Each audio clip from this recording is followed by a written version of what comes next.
আগে দেখেছিলাম যে শ্রীভূমিতে কত জল ছিল, তো আজকে কিন্তু সেই জলটা নেই। তো ঠাকুর দেখতে এসেছি, দেখে তারপর বাড়ি যাবো। ইয়ো, সবাই নাকি মহালয়া থেকেই ঠাকুর দেখা শুরু করে দিয়েছে, তাই আমিও আর দেরি না করে ভিড়ের একটা অংশ হতে চলে এলাম শ্রীভূমি স্পোর্টিং ক্লাবে।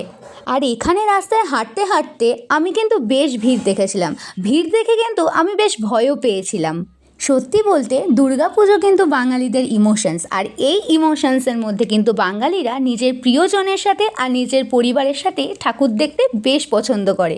আর আমিও কিন্তু সেরকমই চলে গিয়েছিলাম আমার মা বাবার সাথে শ্রীভূমি স্পোর্টিং ক্লাবে ঠাকুর দেখতে।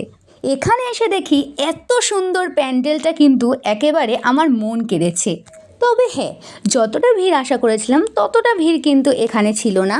কিছুটা ভিড় ঠেঙিয়ে প্যান্ডেলের ভেতর ঢুকে মা দুর্গাকে দেখে পিছনে গেট দিয়ে বেরিয়ে আসলাম। ডালের বড়া আর লিট্টি চোখা খেয়ে বাড়ি চলে এলাম।